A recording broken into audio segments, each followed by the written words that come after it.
ईशान बेटा, ये क्या कर रहा है? भगवान को जल चढ़ा रहा हूँ। ईशान, ये कैसी बातें कर रहे हो? ये कोई भगवान नहीं है, ये तुम्हारी माँ है। अरे तुम ये कैसी बातें कर रही हो? मेरी माँ ही तो मेरा भगवान है, मेरा सब कुछ है। ये कैसी बकवास बातें हैं ईशान? अरे क्या बकवास बातें कर रहा हूँ मैं?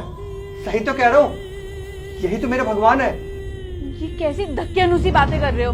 और ये बातें कौन सिखा रहा है तुम्हें? अपने दोस्त से। आज उसी ने तो मेरी आंखें खोल दी। अरे ईशान, कहाँ जा रहा है भाई?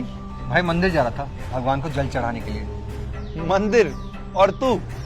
भाई तू तो नास्तिक था, तो ये पूजा पाठ जल माला क्या हो गया तेरे को? अब क्या बताऊं यार, मेरा काम काफी टाइम से ठीक नहीं चल रहा था, तो किसी ने कहा कि भगवान में थोड़ी आस्था रख ले और जाके भगवान को जलवल चढ़ा दे। तो हमने कहा चलो भाई ये भी करके देख लेते हैं। सही है भाई। और मम्मी ठीक है तेरी? मम्मी? हाँ हाँ मम्मी ठीक ही होंगी यार, इतना मुझे टाइम कहाँ रहता है कि मम्मी के ऊपर ध्यान दूं मैं, है ना? अच्छा भाई, एक बात बोलूं, बुरा तो नहीं मानेगा? नहीं भाई बता। भाई तूने पूजा पाठ करना शुरू कर दिया, मुझे बहुत अच्छा लगा। तू भगवान में मानने लग गया, मुझे बहुत अच्छा लगा। पर जो तेरे घर में भगवान है उसका क्या? घर में भगवान?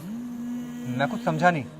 मुझे बहुत अच्छे से पता है कि तू अपनी मम्मी को टाइम नहीं दे पाता, और मुझे ये भी पता है कि तेरी पत्नी उनके साथ कितना बुरा बर्ताव करती है। भाई जो हमारे माँ बाप होते हैं ना, वो भी भगवान का रूप होते हैं। वो ही हमें चलना सिखाते हैं, पढ़ाते हैं, लिखाते हैं और इस काबिल बनाते हैं कि आज हम काम कर सकें। और वैसा ही तेरी माँ ने किया, और आज उनके साथ ये बर्ताव हो रहा है। भाई पहले घर में जो भगवान है, घर में जो माँ है, उनकी इज्जत करो, उनकी पूजा करो, फिर जो ये बाहर वाला भगवान है ना, वो भी तुम्हारी सुनेगा।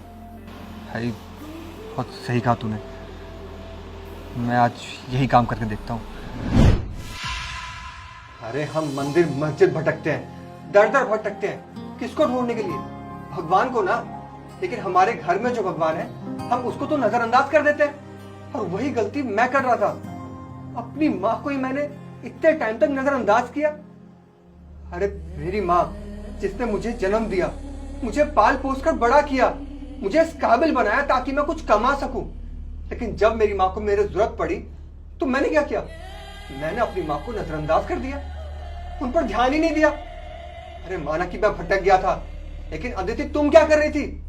तुम्हें तो मुझे समझाना चाहिए था ना।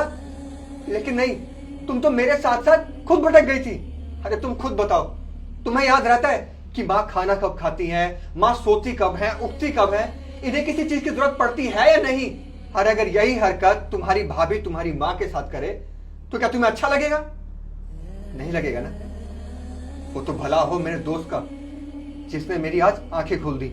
मुझे उसने मेरी माँ की कीमत का एहसास कराया। मम्मी जी, हम दोनों को प्लीज माफ कर दीजिए, मेरी ही गलती है। अगर ईशान भटक गया था तो मुझे उसे समझाना चाहिए था, ना कि उसके साथ चल देना चाहिए था। हम भूल गए थे कि हमारे घर में जो भगवान है, अगर हम उनका आदर करेंगे, उनका सत्कार करेंगे, तो जो बाहर वाला भगवान है ना, वो अपने आप हमारा साथ देगा। हमें प्लीज माफ कर दीजिए मम्मी जी।